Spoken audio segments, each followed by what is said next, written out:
donc un bon et loyal soldat de cette vision éclairée du chef de l'État que les membres de l'ADDI reviennent sur leurs pas pour apporter leur pierre à l'édification d'un Burkina Faso stable et prospère et partant d'une Afrique digne et respectée. En foulant la terre du Faso, vous ne visitez pas simplement un pays. Vous retrouvez une part de vous-même.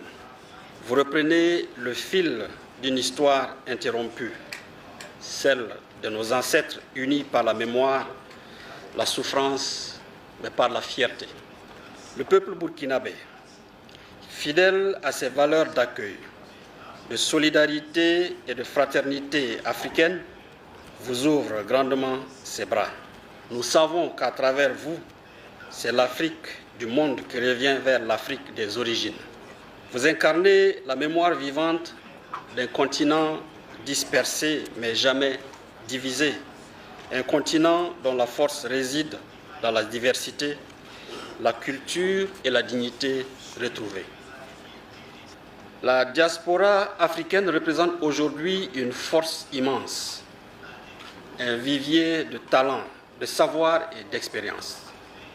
Partout dans le monde, elle brille dans les domaines des sciences, des arts, de la culture, de l'éducation, de l'agriculture, de l'architecture, du droit, de l'économie, de la diplomatie, et j'en passe, la liste ne tiendrait pas dans un discours.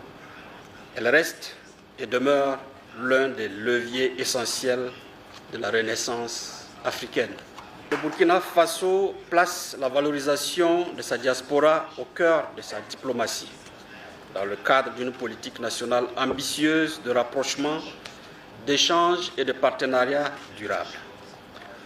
Nous croyons fermement que la diaspora africaine est un acteur stratégique de développement, un pont vivant entre les continents, un pilier de la souveraineté économique, culturelle de l'Afrique.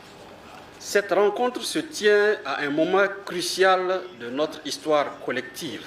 Le Burkina Faso, tout comme le Mali et le Niger, mènent avec détermination un combat pour la souveraineté, la dignité et la liberté des peuples africains.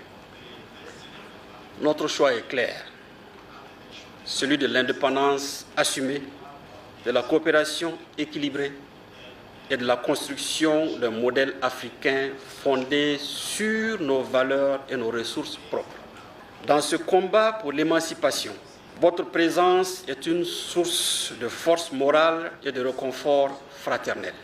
Elle rappelle que la cause africaine est universelle et que nos destins demeurent liés par le sang, la mémoire et la vision d'un continent debout. Votre engagement traduit une conviction profonde, celle que l'Afrique ne se relèvera que dans l'unité et la solidarité de ses filles et fils, d'où qu'ils viennent.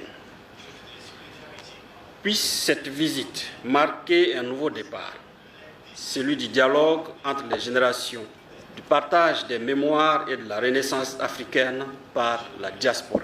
Au nom de son Excellence, le capitaine Ibrahim Traoré, président du Faso, chef de l'État, je déclare ouverte la cérémonie officielle d'accueil en terre burkinabé de nos frères et sœurs de la diaspora africaine